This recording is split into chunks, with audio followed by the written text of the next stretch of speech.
Bien, permitidme que os comparta una pequeña presentación.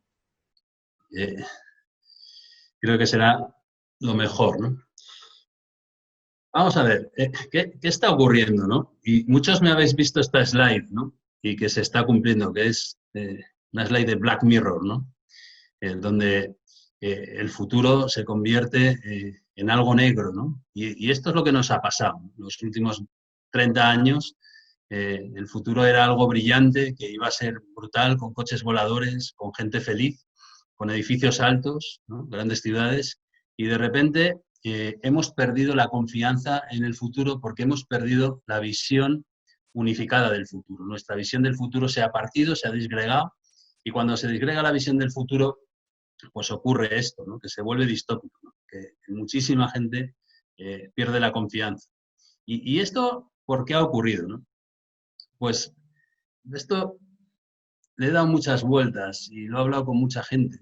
Yo diría que tenemos un problema grave, que es un problema que tenemos que vencer obligatoriamente para seguir, ¿no? A la siguiente pantalla. Y el problema es que todavía nos vemos como el centro del universo, ¿no? Todavía tenemos una visión de tribu. Cuando tú te ves como el centro del universo, te asustan pocas cosas, porque tú con tus manos y unos amigos y unas amigas sabes que más o menos te puedes defender, ¿no? Y tienes esa confianza enorme que tenemos los humanos en nosotros mismos, que es absolutamente desproporcionada y que no es real.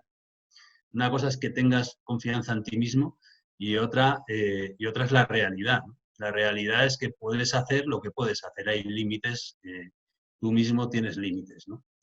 Esta frase del límite está en el cielo es cierta a lo mejor para el 0,01% de la población mundial, ¿no? El resto tenemos límites. Esta visión de que todavía pensamos que somos el centro del universo nos lleva a que cuando vemos que somos frágiles, cuando nos conectamos, nos da miedo. Nos da mucho miedo y no sabemos manejarlo. Y tenemos un acto reflejo que es desconectarnos, ¿no? Inmediatamente. Dices, madre mía, ¿no? Tengo que ver el mundo no como individuo o como pequeña comunidad, sino como especie, ¿no? ¿Por qué? Pues porque hay una pandemia, ¿no? O tengo que verlo, ¿por qué? Pues porque porque existe la ONU, porque existe el G20, porque existe la Comunidad Europea, porque existen organismos que no soy capaz de entender, ¿no? Y este, digamos, empacho de complejidad nos ha llevado a tener un acto reflejo masivo en medio mundo y que yo diría que se puede llamar como una mala gestión, se puede determinar como una mala gestión de la incertidumbre. Cuando llegamos a entornos muy complejos, los humanos tenemos problemas reales para gestionarlos. Y este es un reto fundamental para el planeta. Ser capaz de admitir y de gestionar y de vivir mundos complejos.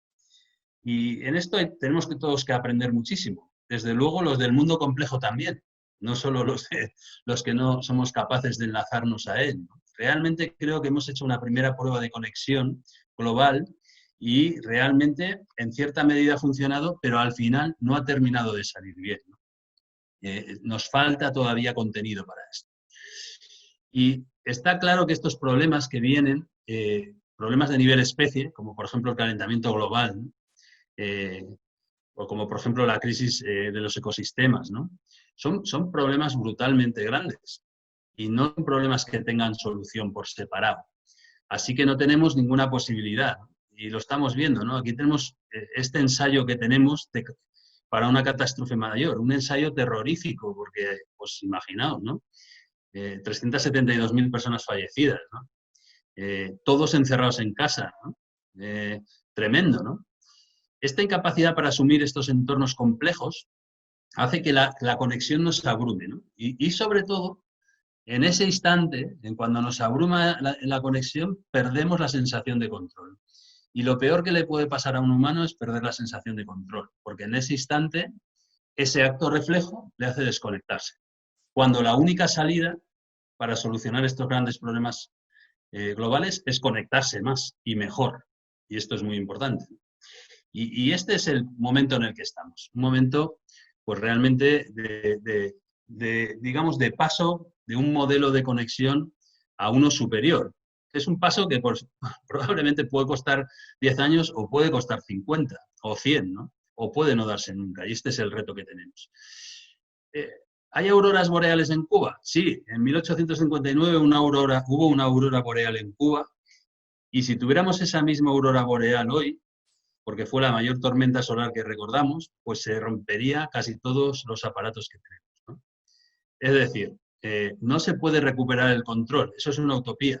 Cuando alguien dice recupero el control, está engañando, porque el control no se puede tener, porque pertenecemos a ecosistemas superiores.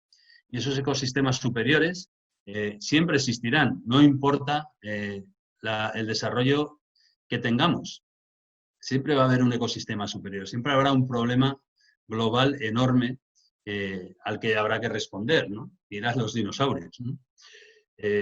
Así que tenemos que aprender a manejar la incertidumbre. Y en el fondo, si nos fijamos en las personas y los lugares y las comunidades que más o menos les ha ido bien, tienen un modelo de manejo de la incertidumbre, ¿no? Básicamente saben manejar su entorno, ¿no? Y esto es muy, muy relevante. ¿Qué ocurre? Cuando hay hechos realmente profundos, manejar la incertidumbre se convierte en casi un heroicismo, ¿no? Porque realmente nos damos cuenta de lo frágiles que somos. Así que el futuro, sin lugar a dudas, pasa por reivindicar aquello que nos hace ser humanos. Y esto es muy relevante. Lo que nos ha traído hasta aquí, sin duda, es ser humanos. Cuando tú llegas a la esencia humana, a la codependencia, al activismo, a la colaboración, a la diversidad, ¿no? A la humildad, al idealismo, ¿no? A la inclusión, ¿no? que se daba en las cuevas ya, al impacto y a los movimientos globales, las nuevas cosas que definen en estos días a ser humano, ¿no? Siempre los humanos hemos querido ser globales, porque desde el primer día los humanos fuimos por el mundo, ¿no? Recordad los australianos, ¿no? Ya alguien viajó de África a Australia para vivir, ¿no? Imaginaos, ¿no? Yo siempre me acuerdo cuando voy por allí, ¿no? Imagínate meterte en ese mar con una canoa, evidentemente una pareja, ¿no? Probablemente con hijos, ¿no? Y meterte allí con un tronco a saber cómo lo hacían, ¿no? Imagínate, ¿no? Siempre ha habido esa necesidad de ser globales, ¿no? En los seres humanos. Eso es ser humano. Así que el progreso, sin duda, nace de aprender a gestionar la complejidad. Cuanta más complejidad se ha sabido manejar, más nos hemos progresado, ¿no?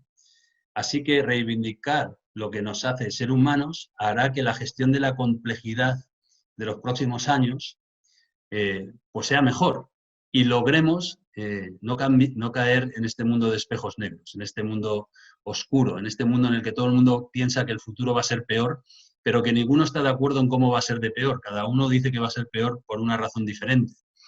Y esto es tremendo, ¿no? Ni siquiera hay acuerdo en por qué va a ser malo.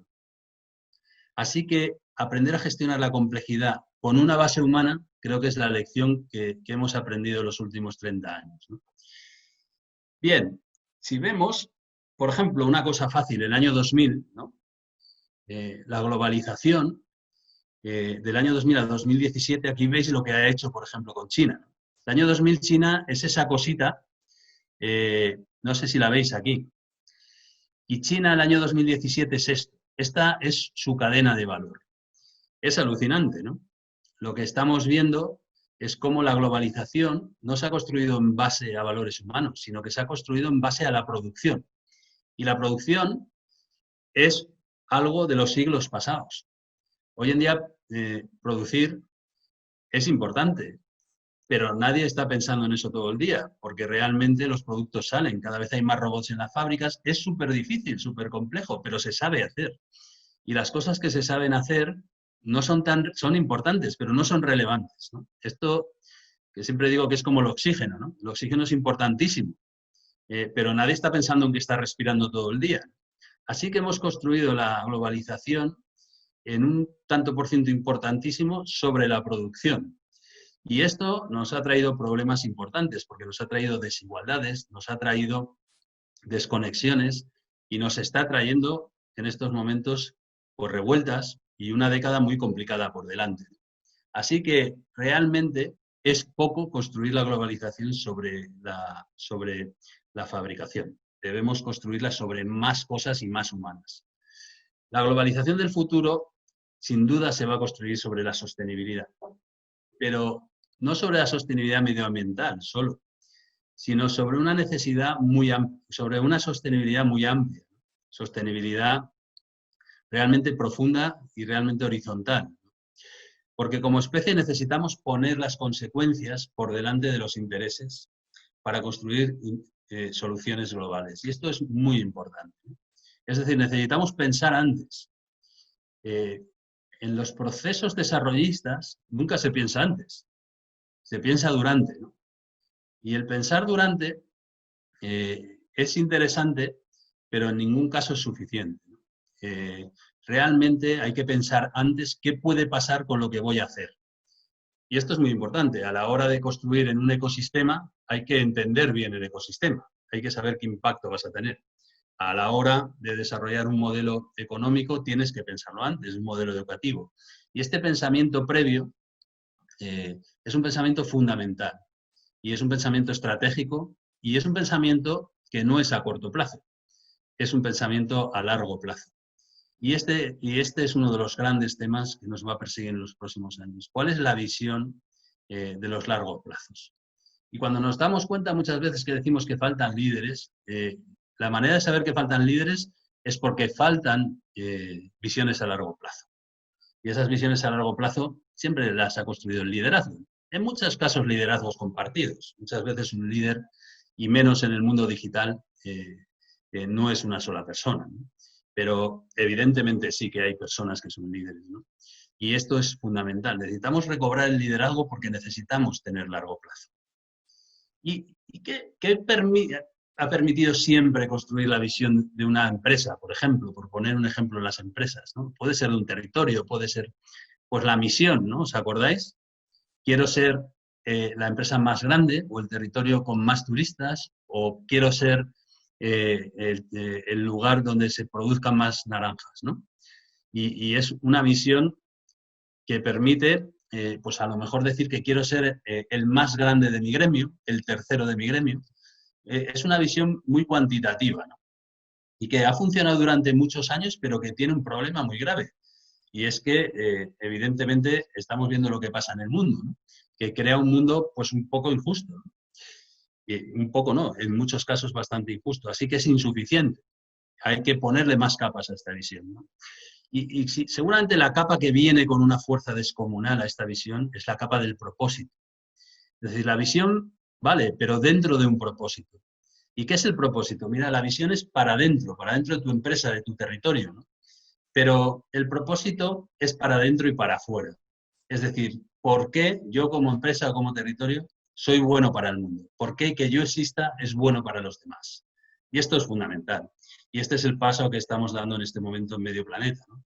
Muchísima gente está pensando en propósito. Imaginad lo que está pasando estos días pues en Estados Unidos. Muchísimas empresas están pensando en propósito. Imaginad lo que ha pasado, por ejemplo, en España, la cantidad de empresas que han ayudado, ¿no?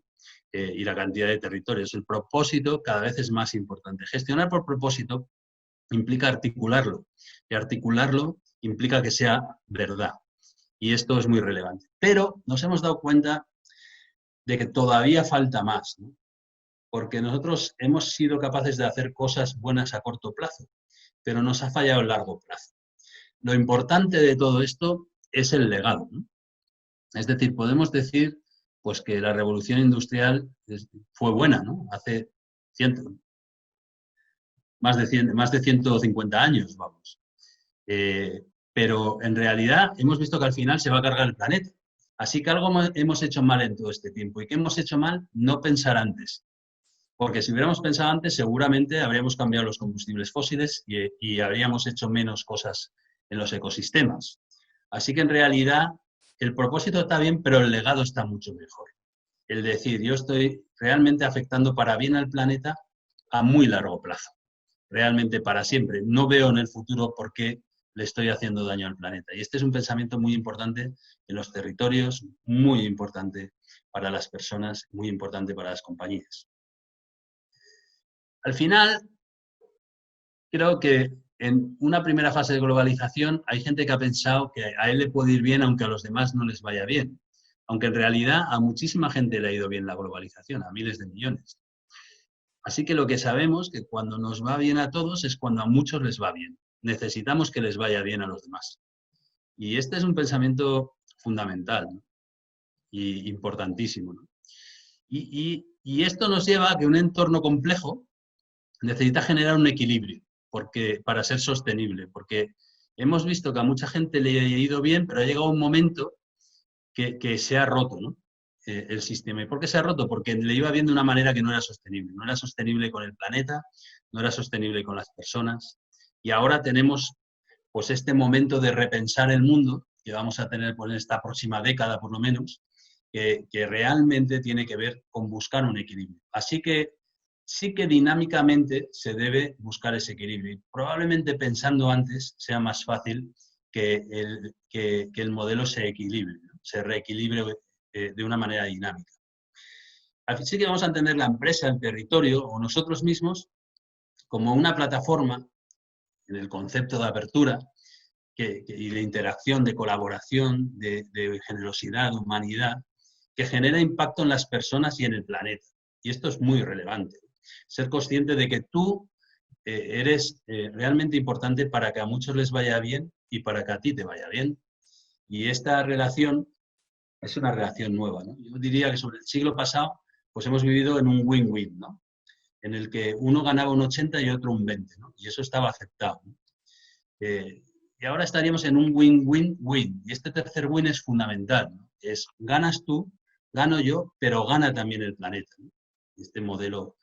Y quizá vayamos a un cuarto win, ¿no? Que es ganas tú, gano yo, gana el planeta, pero lo hace para siempre.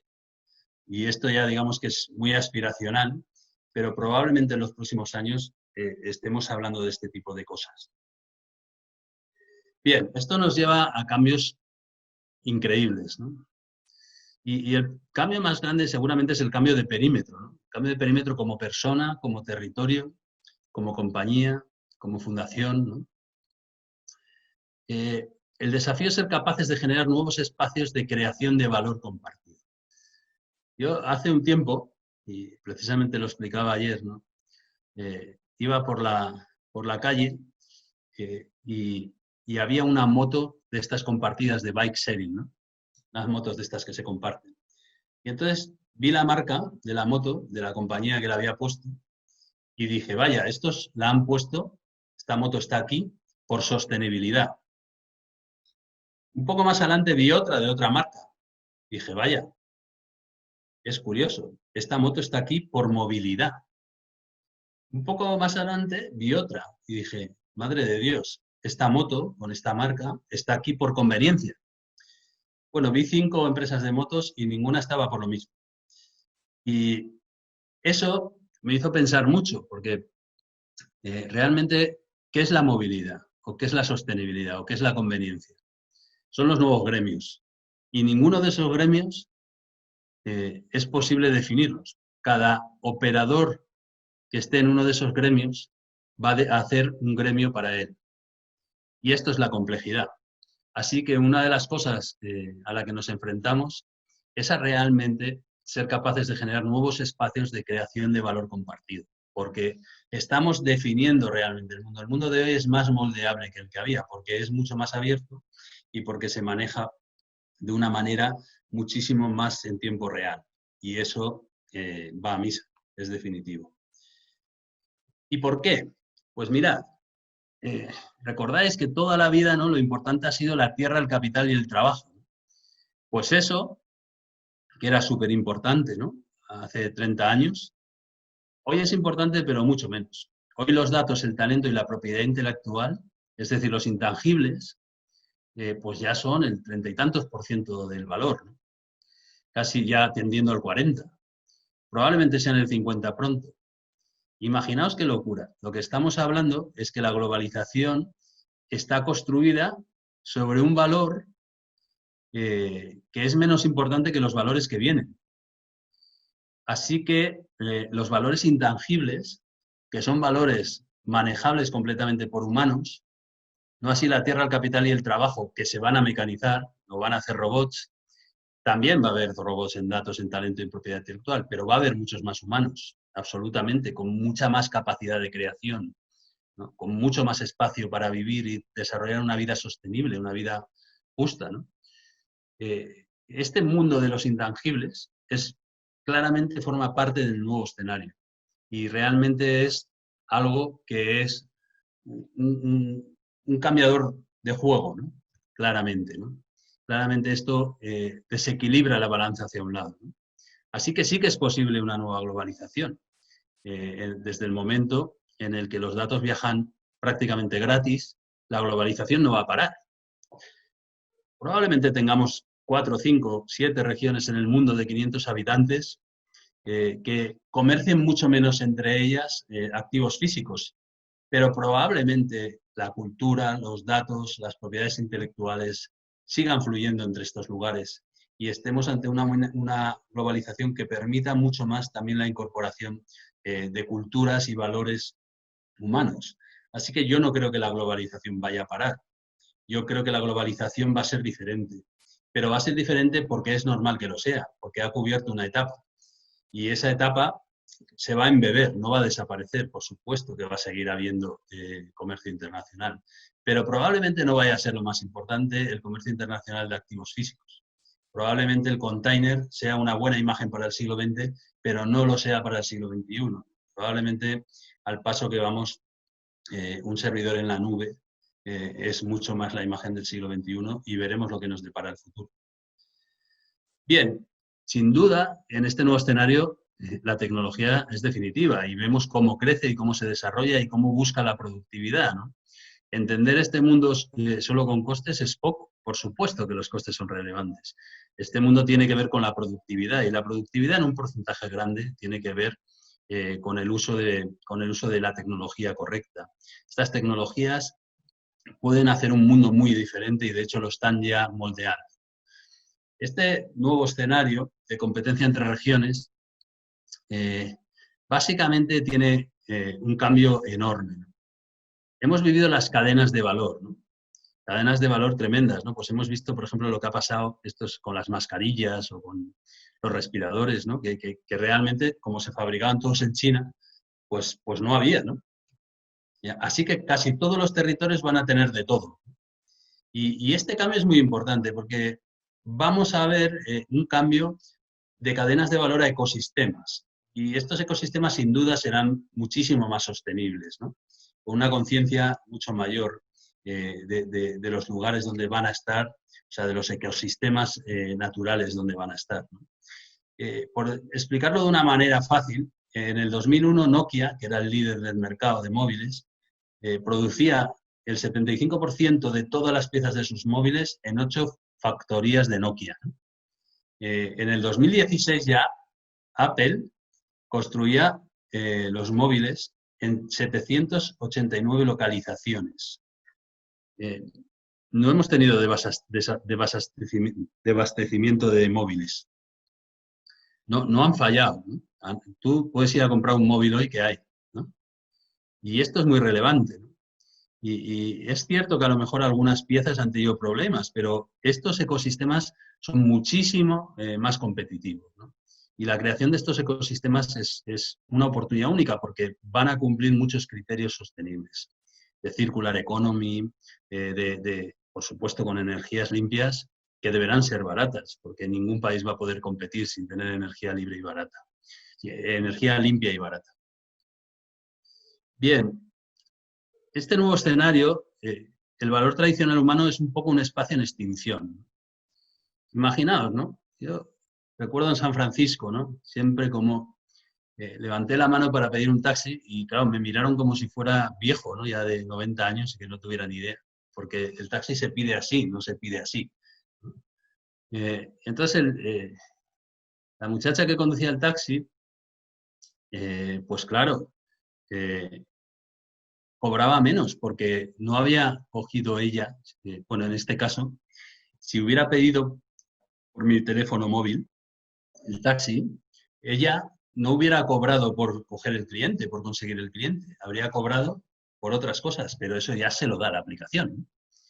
Además, tampoco habría cobrado por saber dónde tiene que llevarme, porque también con Google Waze me hubiera llevado sin saber nada el primer día de trabajo, ¿no? Me hubiera llevado a ese sitio. Es tremendo esto. Pero además, tampoco el coche hubiera sido suyo, porque el coche es de fondos de inversión o de gente que quiere invertir en coches, no es de la persona, no es del conductor. Así que poco a poco le vamos quitando valor al humano. Así es como funciona la tecnología. Hasta que llega un momento que, raca, ya conduce solo el coche, ¿no? Así que uno de los grandes problemas del mundo es que muchas personas ven ese futuro negro realmente porque la tecnología le quita valor como humano. Y esto es tremendo, ¿no? Y esto no puede ser, claro. No puede ser, porque realmente necesitamos construir un nuevo valor humano, básicamente porque nos está igualando la tecnología en muchos lugares, ¿no? Así que todo esto eh, nos lleva a entender que hemos estado siglos intentando conectarnos entre nosotros y siempre nos hemos intentado conectar, pues, por lo que se sabe de los neandertales, de los humanos, por lo que sé yo de los de mi pueblo, ¿no? Que siempre han intentado conectarse con los de los valles de al lado, ¿no? Cruzando los puertos de la montaña, ¿no? Y los puertos eran partes fundamentales porque eran la conexión, ¿no? En las montañas. Así que queríamos conectarnos, ¿no? Pero hemos estado siglos intentando conectarnos sin darnos cuenta de que formamos parte del mismo sistema. Así que en realidad estábamos ya conectados. Lo que pasa que no estábamos conectados pues, para hablar o para querernos, pero estábamos conectados en nuestro destino, ¿no? Y esto nos hace entender que avanzamos hacia redes de comunidades diversas. Y esto es muy importante. Vamos a ver, más conexión ya no implica más concentración. En esta fase de la globalización, más conexión significa más desarrollo humano sostenible. Y este es un cambio fundamental que tardará años, pero que vamos hacia ahí, ¿no? Imaginemos un país descentralizado, ¿no? Por ejemplo, Alemania, ¿no? En Alemania, pues muchísimas ciudades pequeñas de 15, 20.000 habitantes, de 100.000, 200.000 habitantes, ¿no? Por ejemplo, Frankfurt, ¿no? Que es una ciudad que tiene unos 600.000 habitantes, como Zaragoza, pues tiene el Banco Central Europeo, ¿no? O sea, muchísimas de estas ciudades tienen dinamismo suficiente, tienen industria, tienen sociedad civil. ¿Y esto qué hace? Hace que haya múltiples élites, muchas élites. Y eso crea igualdad. El hecho de que haya... Si en un país tienes una ciudad que es la mitad del país, ahí solo hay una élite en esa ciudad, no hay múltiples élites. Y eso es un problema muy grave, ¿no? Así que realmente la distribución se entiende como un modelo de futuro, ¿no? Pero esto quiere decir que no va a haber ciudades grandes, ¿no? Pues no, porque, por ejemplo, Alemania, en el momento que realmente consolidó su modelo, pues fue cuando tuvo Berlín, ¿no? Y Múnich fuerte, que son ciudades, sobre todo Berlín grande, ¿no? De muchos millones de habitantes. Y esto es muy relevante. El mundo es una red, y porque la clave y nuestro deseo es conectarnos. Y esa red tiene conexiones ultra fuertes, que es entre ciudades enormes, ¿no? Una red es como la luz, ¿no? Tú enchufas, pero no te das cuenta que se enciende la luz porque pagas. Si no pagas, no se enchufa. Una red te da si tú das. Y esto es muy importante entenderlo. Te da si tú das. Cuanto más participes tú en la red, más te da. Cuanto más contenido pongas, más te da. Y esto es muy relevante, ¿no? Así que realmente tú puedes ser un sitio muy pequeño, pero muy interesante y entonces te dará mucho. Tendrás una ultra conexión, ¿no? Así que el mundo se está comenzando a dividir en redes ultrafuertes y estas ciudades que están conectadas por redes ultrafuertes cada día se parecen más porque tienen unos niveles de conexión tan bestiales en personas, en datos, en formas de pensar, que básicamente vas a la calle central de una ciudad de estas y tiene las mismas tiendas que la siguiente, ¿no? Porque comparten hasta los turistas. Así que esto esta red ultra fuerte, sabemos que es importante, pero es muy importante para un territorio y tener redes moderadas, muy importante. Esto es lo que te hace fuerte. Y también redes débiles, absolutamente relevante, porque en las redes, en las conexiones débiles, en estas redes débiles, hay muchísima belleza. ¿Qué significa belleza? Diferencia. Claramente un lugar con muchas conexiones débiles tiene más posibilidades, sin duda, de tener creatividad extrema, ¿no? Porque cuando tienes ultra conexión, resulta que la creatividad se parece mucho. Mucho, mucho, mucho. Demasiado. A veces viajas por el mundo y vuelves a casa preocupado porque todo el mundo que has conocido tiene las mismas ideas que tú, ¿no? Y esto es bastante complicado. Y cuando alguien tiene una idea, inmediatamente la tienen todos los demás. Así que la máquina que hay que construir es una máquina que incluye de una manera definitiva, pues por ejemplo, al medio rural y a las ciudades medianas. Esto es absolutamente relevante en este tiempo y estamos viendo cómo ante un problema grave como la pandemia, pues es bueno tener muchas ciudades medianas. Es bueno. Esto claramente, en un mundo donde te puedes llevar el trabajo contigo, pues tiene mucho futuro, ¿no? El trabajo siempre ha definido los lugares y resulta que el trabajo sigue siendo lo más importante que hay. Hemos salido de esta crisis y sigue siendo lo más importante que hay, ¿no? Lo que define dónde vives, cómo vives, en un porcentaje enorme, ¿no? Por eso es tan importante todavía el trabajo. A lo mejor en un siglo II no lo es, pero hoy por hoy lo es. Y por primera vez la gente se puede llevar el trabajo a casa o un rato, por ejemplo, imaginaos que teletrabajas 2 días a la semana o un día, o todos los días y vas una vez al mes a ver a la gente, o para siempre, ¿no? O sea que vamos a tener muchos grados de teletrabajo. Y este teletrabajo, sin duda, permite una descentralización absolutamente, una absolutamente necesaria. Pero esto, sin lugar a dudas, no implica cargarse los modelos de conexión globales. Es un contenido fundamental ese equilibrio. Tiene que ser una red equilibrada. Bien, y entonces el mundo, pues básicamente se divide en si trabajas para una app, ¿no? Es decir, para un mundo tecnológico montado sobre una base industrial y con una mentalidad industrial, que es básicamente Silicon Valley, ¿no? En el cual, pues la gente, imaginaos, ¿no? Que trabajas en una app y llevas comida a casa de alguien y te dicen si lo has hecho bien o mal. Imagínate qué tremendo, ¿no? Que tu vecino diga si lo has hecho bien o mal, ¿no? Imagínate que vas a pedir un crédito dentro de 20 años y esos datos los tienen y tuviste un par de años en el que, no sé, te separaste y no tuviste buenos años, ¿no? Y resulta que no te lo dan porque en tu vida no te has portado bien.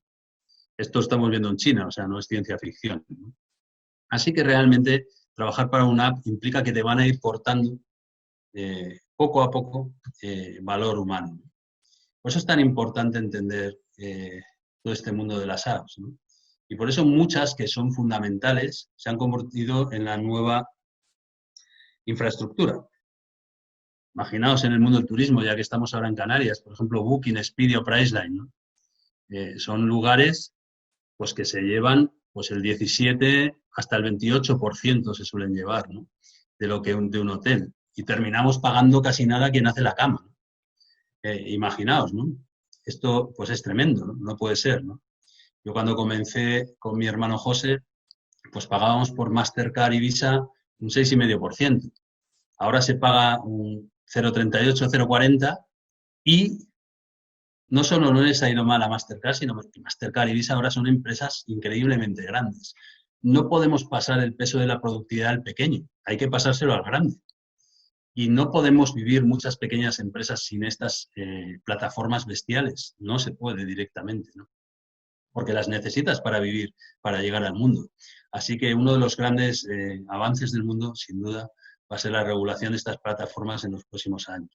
Y es algo fundamental y es algo que no va a ser malo para ellos. Ellos tienen que ganar dinero porque han hecho una gran innovación y se lo merecen, pero no pueden matar al mundo entero a cambio de eso, ¿no? O esclavizarlo. Y esto es muy relevante. Puedes trabajar por una app o lo que yo creo que va a pasar en el futuro, y por terminar un poco con una visión positiva, porque creo que va a ser así, aunque nos costará llegar, puedes trabajar para las personas. Y esto es la passion economy, ¿no? La economía de la pasión, en la que yo creo mucho, que es básicamente un modelo en que tú puedes ser capaz de construir una audiencia propia. No es una audiencia exclusivamente de una plataforma, ¿no? La plataforma no es más que un medio, pero no se queda con tu audiencia. Y lo puedes hacer con ella o sin ella, aunque va a ser muy difícil sin ella. Puedes tener tu propio modelo de oferta, con servicios diferenciados, algo fundamental en un mundo que se parece cada día más, ¿no? Puedes tener un modelo de infraestructura, ¿no? Por eso con el modelo de oferta, cuando yo siempre digo que hay que apostar por nuestras personas.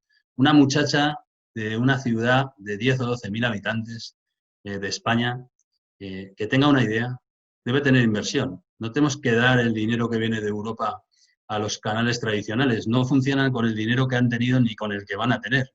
Necesitamos apostar por nuestra gente, por nuestras personas, por las personas que sean capaces de pensar de otra manera y que tengan un modelo. Hay que apostar por ellos.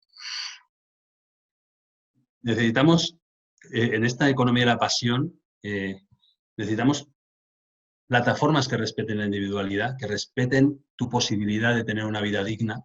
Necesitamos modelos de relación nuevos, ¿no? De interacción directa y sobre todo de creación de fidelidad. La fidelidad ya no existe y sí que se puede crear absolutamente. Los primeros modelos hechos con pasión tienen fidelidad, por supuesto que sí, ¿no? Eso es muy humano y tiene mucho sentido que existan. Y con modelos de crecimientos, de audiencia fiel y, por supuesto, sostenibles. Esta economía de la pasión es el camino y debemos construirla. Esto lo vi a un cura en Guatemala hace años y grabé este vídeo. Tiene un fallo y es que todas las velas son iguales, tengo que grabarlo con velas diferentes, ¿no? Pero él decía que la fe era una cosa muy simple, era como una llama que se transmitía, ¿no? Y dije, madre mía, esto es el blockchain, pensé, ¿no?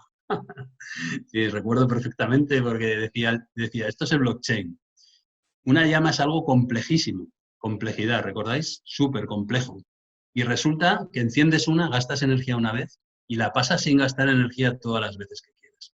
Esta es la potencia que tenemos los humanos, que somos capaces de hacer un mundo mejor sin lugar a dudas. Muchas gracias.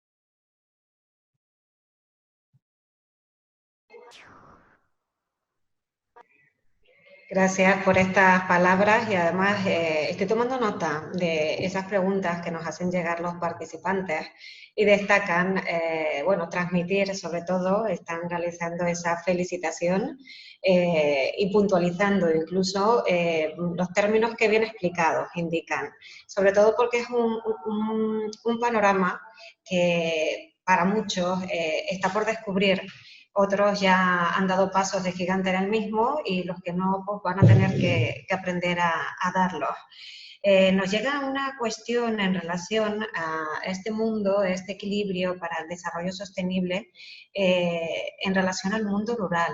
¿Cómo se plantea este panorama para el mundo rural? Bueno, el mundo rural tiene varias oportunidades ahora que tenía, pero que no se habían consolidado, ¿no? Una oportunidad enorme de primera línea, sin duda, es la energía. Ningún país va a poder ser competitivo sin energía barata y limpia. Y esto implica ser productor. Y es un cambio de mentalidad, por ejemplo, en España descomunal, ¿no? Imaginaos en Canarias, ¿no? No podemos producir quemando cualquier cosa, ¿no? Realmente vamos a producir de una manera sostenible. Y esto, pues bueno, no tiene vuelta atrás. Ocurrirá. Puede pasar en 5 años, en 10 o en 20. Pero no se puede ser competitivo sin tener energía limpia, básicamente porque la fuerza que tienen los consumidores es descomunal. Y van a pedir eso en el camino. No solo los consumidores, sobre todo, más que los consumidores, van a ser estas nuevas redes de valor, que básicamente no van a aceptar que no sea así. La segunda gran oportunidad que tiene yo digo la energía porque la energía es muy rápida. Ese es un cambio que vamos a ver en nuestras vidas, ¿no? Otro cambio que probablemente veamos es el cambio del trabajo. No es lo mismo que tú te puedas mover con tu trabajo que no. Y no es lo mismo que te puedas mover un día que 2 días que 3 días. Imaginemos una persona que tenga 2 días a la semana de teletrabajo. Si tiene que hacer, si tiene 2 días a la semana de teletrabajo, tiene 4 días libres. Libres de ciudad. Perdón por ser tan malo. 4 días fuera de la ciudad. Con lo cual, tiene 3 días, 3 viajes a la semana. 3 viajes a la semana hace que las ciudades puedan ser de 90 minutos. Las ciudades hay que medirlas en minutos, no se pueden medir en kilómetros. Si puedes, 3 días a la semana, 3 viajes a la semana, hasta 90 minutos se puede aguantar. Pon que la media sea 60 minutos, ¿no? Imagínate lo que significa para el medio rural. De repente, una buena parte del medio rural resulta que es increíblemente atractiva para vivir, porque cuando teletrabajas necesitas otro estilo de vida, no vas a teletrabajar toda tu vida como hemos hecho estos meses, ¿no? La gente querrá tener, no sé, un jardín, o querrá tener una visión diferente del mundo, ¿no? O vivir en un pueblo que tenga un campo para ir a andar, ¿no? Eh, Así que eso es así. Y luego, si tienes un teletrabajo pues, más grande, pues podrás vivir en cualquier sitio. Si a lo mejor tienes que ir una vez al mes o 2 veces al mes, pues seguramente puedes vivir donde quieras, ¿no? Y si no tienes que ir nunca, pues ya puedes ser un nómada digital, ¿no? Puedes realmente hacer lo que quieras. Y yo creo que esto se va a ir estructurando. Evidentemente, vamos a tener ahora un movimiento grande, pero esto es un proceso, como todos los procesos humanos de cambios de hábitos profundos, mínimo 15 años. Pero por primera vez el mundo rural realmente tiene una oportunidad grande. Una oportunidad de la que habíamos hablado 1000 veces, pero que no se consolidaba. No se consolidaba porque no había un cambio de hábitos en el modelo digital en las empresas tradicionales. Y porque las nuevas empresas, todas las startups, están montadas en un modelo un poco de culto al líder, con lo cual hay que estar muy cerca al líder, ¿no? Son casi tribus, ¿no? Y sectas no, porque bueno, no hacen daño a nadie, ¿no? Pero sí que son un poco tribus, ¿no? Y este modelo de tribus, bueno, pues en estos momentos está un poco en cuestión. Es un modelo muy de Silicon Valley, ¿no? Y yo creo que eso, en estos años vamos a ver cambiar ese modelo y vamos a ver modelos diferentes surgidos de otra parte del mundo, ¿no? Canarias sin duda tiene una súper oportunidad con todo el norte de Europa, ¿no? Vamos, no hay duda en eso. No es algo que yo diga, hace años que he visto proyectos y procesos ahí interesantes con surf, incluso con mi amiga Llurena muchas veces hemos hablado de esto, tomándonos unos chicharros en Santa Cruz. Algo que recomiendo a quien no lo haya hecho. Bien, y una tercera oportunidad que tiene el mundo rural, y es muy importante, ¿no? Mira, yo por ejemplo soy de la provincia de Huesca y llevo años diciéndolo, ¿no? Y cuando me preguntan qué se cultiva allí, yo siempre digo que energía, porque tenemos un montón de presas en el Pirineo, ¿no? Nuestro cultivo es la energía. Pero somos como esas bodegas de vino que venden a granel, ¿no? No transformamos la energía. Y ahora vamos a empezar a transformar la energía, ¿no? Pues la vamos a transformar, pues, por ejemplo, con centros de Amazon de datos en datos. Pero la podemos transformar en 1000 cosas. Los robots comen energía. Así que una super oportunidad del mundo rural es una industrialización, que no es una reindustrialización, porque nunca ha tenido industria. Nunca ha habido esa apuesta en este país, ¿no? Y esto es absolutamente relevante, pero para eso se necesita una política fiscal decidida, con una visión a largo plazo, y esto es crítico, y un modelo realmente claro de talento, porque tenemos talento, pero necesitamos mucho más talento. Y esto es crítico, ¿no? Yo contaba ayer, ¿no? Hace unos años escribí un artículo que explicaba que cuando yo era chaval, a mí no me gusta mucho el fútbol, tampoco lo odio ni nada por el estilo, pero cuando era chaval estaba la Furia Roja, ¿os acordáis? La Furia Roja no ganó un partido en su vida, vamos, un campeonato, ¿no? Y eran la bomba, iban a ganar todo el rato, ¿no? El problema es que no sabíamos jugar a fútbol. De repente hubo la ley Beckham, ¿no? Una ley de atracción de talento, ¿no? Muy criticada muchas veces, pero resulta que todos estos extranjeros nos enseñaron a los nuestros, que también eran muy buenos, a jugar a fútbol. ¿Pero y qué hicimos? ¿Jugamos como ellos, que es lo que hacemos ahora cuando vamos a estudiar a Estados Unidos y venimos aquí, que hacemos lo mismo que hacen ellos? No hicimos eso. Creamos un modelo para bajitos, ¿no? El tiki-taka. Es un modelo para nosotros. Y ganamos el mundial. Nosotros necesitamos crear un modelo propio. Y esto es fundamental, la creación de un modelo propio de innovación. Porque somos capaces, porque tenemos talento, pero necesitamos absolutamente abrir las puertas al talento. Necesitamos más talento, que nos enseñen muchas cosas para poder crear lo nuestro, ¿no? Necesitamos ahí realmente aprender muchas más cosas y pensar que podemos hacerlo. Y esto es fundamental en el mundo rural. El mundo rural necesita más talento. Así que esta política fiscal decidida no debe ser solo claramente hacia la implantación de industrias, debe ser hacia el talento. Y una política económica decidida. Y ahí necesitamos absolutamente invertir en nuestra gente, creer en nuestra gente. Una persona que haya pasado por una universidad española no tiene que pedir explicaciones, tiene que dar una idea. Y realmente debemos invertir en ella. Tenemos que creernos a nosotros mismos. y tenemos que creer que somos capaces realmente de hacerlo. Lo hemos hecho muchas veces en muchos sectores y ¿por qué no lo vamos a hacer esta vez? El día que creamos en nosotros mismos, invirtamos en nosotros mismos, tú puedes decir lo que quieras, pero no crees en tu hijo hasta que no inviertes en él. Y la mayoría de familias humildes de este país invierten en sus hijos. Yo trabajo mucho en fracaso escolar y tendríais que verlo. La gente cree en sus hijos. Y es lo mejor que tienen esos hijos a sus padres.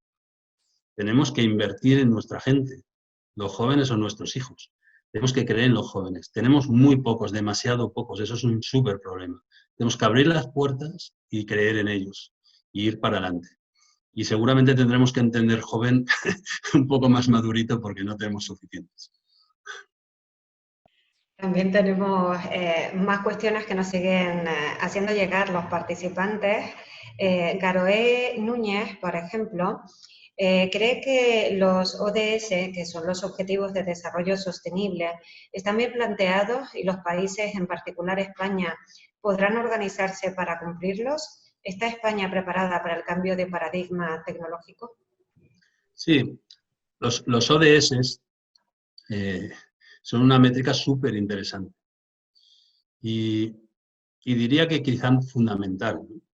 Para partir, ¿no? Porque forma parte de un acuerdo, ¿no?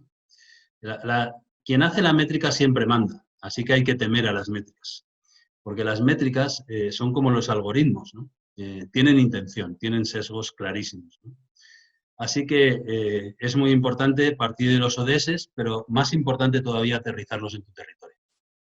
Y este trabajo hay que hacerlo, ¿no? Y es fundamental. Las cosas pueden ser globales, pero hay una tropicalización, ¿no? Hay una adaptación al terreno fundamental, ¿no? Y esa adaptación es lo que hace que te sirva algo o no, porque a veces no se puede adaptar, ¿no? Yo soy bastante creyente en los ODS y creo realmente que es un buen inicio, pero sinceramente creo que debemos tener desarrollo sobre estas métricas para nosotros. Y debemos saber qué significan en el día a día para nosotros, porque si no, es fácil que te queden muy lejos, ¿no? Y incluso es fácil que los cumplas, ¿no? Porque las métricas que están muy arriba son fáciles de cumplir. Creo que en este caso, estas métricas que están tan arriba, necesitamos que tengan realmente unos líderes que nos enseñen cómo se ejecutan, ¿no? Comienza a verlos en muchos sectores. Los ODS sin duda han sido un punto de inflexión y son, desde mi punto de vista, un éxito, pero tenemos que trabajar sobre ellos. Tenemos que ser capaces de hacer challenge sobre ellos, ¿no? Y esto es fundamental. Pero sí, sin duda los ODS son una parte fundamental de lo que nos viene y yo espero que seamos capaces de seguir teniendo acuerdo para los ODS, porque eso significará mucho, ¿no? Significará que realmente somos capaces de pensar como especie. Sumamos también otra cuestión, Santiago Roncero, que nos pide una visión sobre el turismo. Bueno, ya que estamos hablando del turismo a corto plazo, incluso el panorama se presenta pues bastante complicado y nada, está bastante interesado en saber cuál es su visión para el turismo. El turismo es esencial en los humanos.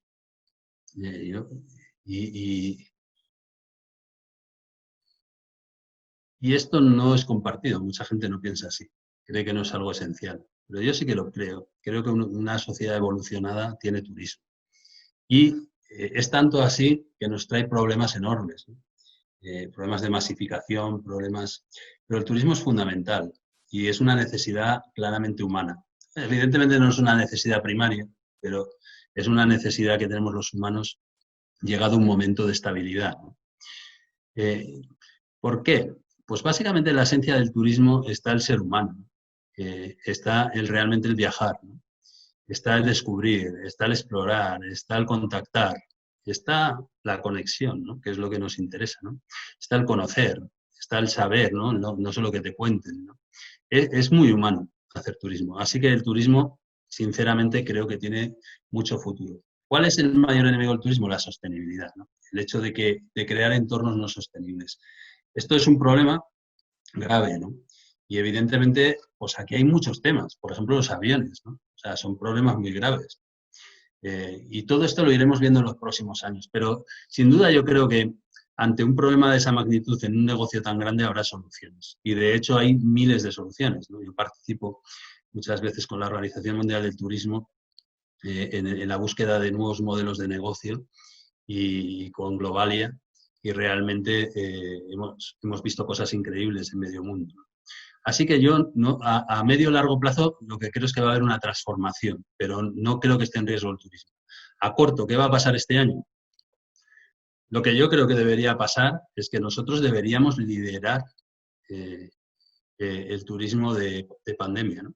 El turismo en este momento. Y pues esto implica aplicaciones tecnológicas, sin duda, implica implica test a la gente que venga, implica una vez más inversión. Pero mira, muchas veces las empresas, los territorios, las personas, tenemos que entender una cosa que es muy difícil de entender, a no ser que hayas trabajado mucho en tecnología, ¿no? Es que si no inviertes no ahorras, ¿sabes? Y el ahorro sin inversión no existe. Es un cuento chino, ¿no? Ya me he hecho hasta los dos, hago no sé qué y ahorra. Bueno, pues vale. Pero no es verdad, porque realmente lo que te estás haciendo es descapitalizar seguramente de una manera extrema, ¿no? La inversión que pide el mundo ahora es una inversión para ahorrar, para ser más eficiente, pero también en muchos casos para ser más sostenible. Y en estos casos, en este caso concreto, imagínate, ¿no? Un invierno que no hay nieve, ¿no? ¿Qué hacemos los que nos dedicamos a la nieve, ¿no? Que no viene nadie, ¿no? ¿Qué hacemos? Invertimos muchísimo, muchísimo, muchísimo en vender perdiendo dinero. ¿Para qué? Para no perder los clientes. Este año es un año de inversión para el turismo. No se pueden perder los clientes. Perderle la cara al cliente es un error.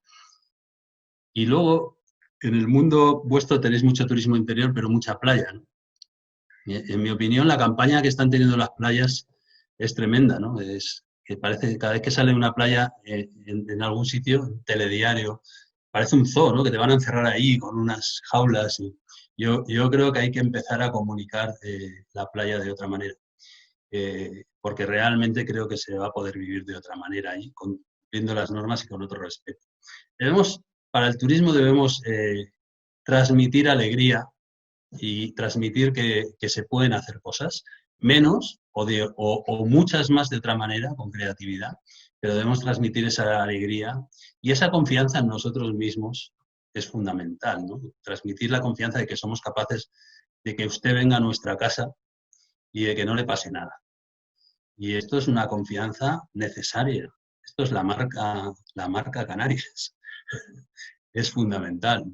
Yo, en cuanto abráis, no creo que vaya porque tengo un trabajo de la leche, pero si puedo voy a andar un poco por el monte y confío absolutamente en la marca Canarias porque os conozco y porque no creo que realmente vayáis a hacer nada malo para mí. Bueno, la verdad es que la duda incluso llega a ofender, que no es el caso, porque sabemos que se habla en confianza, que se conoce esta tierra y que se disfruta de la misma y además encantados de recibirlo como siempre. La verdad es que estamos hablando de lo que es la recepción del turismo, pero también de esa confianza que se tiene que ganar de cara a esa población que recepciona e incluso a nivel empresarial, pues a ese cliente que se recepciona. Ya enfocado no solo al turismo, sino a las pymes, en el sector de hostelería, en el sector servicios.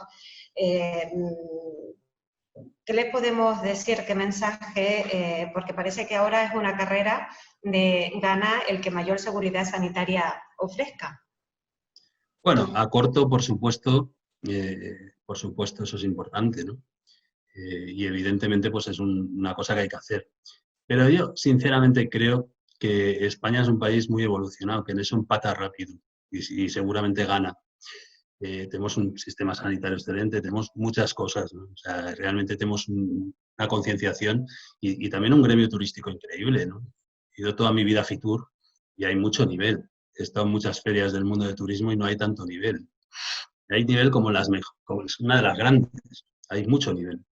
Así que eso a mí no me preocupa. Creo que la diferencia va a estar como siempre, como siempre, en las conexiones débiles, ¿no? Si una vez tenemos la conexión más fuerte que puede existir, que es España, que es un centro de turismo de primerísimo nivel mundial, el gran centro de turismo, ¿no? Las conexiones débiles y las conexiones moderadas son las que hacen la diferencia. ¿Por qué es memorable venir a España? Sí, tenemos una conexión muy fuerte. Hace sol, tenemos unas playas estupendas, es un sitio magnífico, el interior crece porque es muy interesante y desconocido. Pero aquí la gente viene por las personas, porque se les trata de maravilla. Porque ahí en Canarias por la noche bailas en la plaza o ves cómo bailan. Porque comes súper bien. Y eso es cultura. Competir en cultura con España, en cultura abierta, con esta mano pueden competir. Y esta es nuestra fuerza, nuestra cultura abierta. No olvidemos que el símbolo de nuestro país es una plaza en el medio. Si te vas a un país comunista, verás cómo es la plaza. Mide kilómetros y tienes que ir media hora en coche para ir a la plaza, ¿no? Si te vas a la plaza de Brasilia, en Brasil, tienes que ir en coche también. Ves manifestaciones de 2.000 personas y las ves allá al fondo, ¿no? No se ven, ¿no? Nuestra cultura es una cultura basada en la plaza. Las plazas cuadradas de Canarias, las plazas redondas de Andalucía, de la costa mediterránea, o las plazas con la cruz en medio, ¿no? En Galicia, ¿no? Y una cultura que tiene una plaza en el medio es una cultura realmente resiliente. Estamos ya en los minutos finales, la verdad es que se nos acorta siempre el tiempo, sobre todo con el nivel del ponente, que además insisto que no para de recibir todo tipo de felicitaciones por parte de los participantes. Te agradece mucho. Además, me lo piden que se lo haga llegar. Muy Muchas interesante, gracias. muy bien explicado, muy denso, pero bastante sencillo de comprender. Bueno, todo tipo de elogios. Patricia Navajas pregunta, ¿conoces un país que actualmente esté apostando por estas políticas a futuro? Sería esta ya la penúltima pregunta y tiempo para otra más. Sí, hay muchos países que se pueden, pero ahí a mí siempre me da miedo, porque le llamamos país a sitios que hay 2 o 3 millones o 4 de personas, ¿vale? Entonces, eso son pruebas piloto. No tiene nada que ver enfrentarte a la complejidad. Es muy fácil encontrar un ejemplo en el mundo. Y luego cuando vas ahí a verlo, dices, bueno, pues no sé si me sirve como ejemplo, ¿no? Porque realmente esto es muy complicado. A ver, imaginaos la complejidad, por ejemplo, de evolucionar el turismo a un modelo sostenible. Todo lo que implica, ¿no? Implica a las administraciones locales, a las provinciales, a las regionales, implica a muchísima gente, implica a las plataformas, implica absolutamente a las mentes creativas de las zonas que creen esas experiencias, ¿no? Implica a la relación con los ecosistemas medioambientales. No se puede hacer porque he visto uno que hace no sé qué. No va a pasar, ¿no? Y de ahí puedes coger ideas. Pero la complejidad que necesita todo esto no nos tiene que dar miedo, porque si nos da miedo, ¿qué hacemos? Lo cerramos. Entonces me monto mi modelo. Me montas mi modelo, no vas a ningún lado, porque esto no funciona así, es una tendencia mundial. La gente queremos ir a lugares de vacaciones y no queremos fastidiar el lugar, porque eso es terrible. Queremos estar tranquilos, ¿no? Y eso es muy importante, ¿no? Queremos realmente tener conexiones con la cultura local, queremos ir un poco más al interior, queremos saber de la gastronomía local, queremos ir en bici, queremos hacer 1000 cosas que antes a lo mejor no queríamos hacer porque somos también humanos más complejos, ¿no?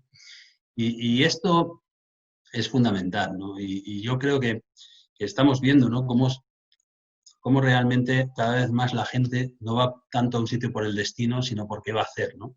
Ahora los sitios ya tienen apellido, ¿no? Pues voy a Canarias a hacer surf, ¿no? En realidad vas a hacer surf en tu mente. No sé si tanto a Canarias. Y esto es muy relevante. El hecho de que el destino palidezca ante la experiencia es un proceso que ya lleva unos años, pero que va a más, ¿no? Y este es un proceso que hay que entender, ¿no? Y evidentemente podemos ver casos de turismo sostenible en el mundo, pero os diré una cosa. Y no sé cuántos casos hemos visto este año, varios miles. Evidentemente yo no los he visto todos, pero he visto bastantes de los buenos. Muchos son españoles. Pero vamos a ver, de turismo sabemos nosotros mucho. Si abrieran las fronteras muchos países, los Beckham serían de aquí, los que querrían irse, ¿no? Como nos pasa con los médicos, ¿no? ¿Por qué se van los médicos? Porque son los Beckham, que les pagan más, ¿no? Para que se vayan. Así que no nos olvidemos que está muy bien en el mundo del turismo, tenemos que ir a buscar muchas experiencias mundiales, mucho talento mundial, porque la vida es así, debemos ser abiertos, pero debemos invertir y confiar en nuestra gente. Y nuestra gente ha montado un destino turístico de primer orden mundial. Y ahora tenemos un problema, hay que cambiar. Hagámoslo.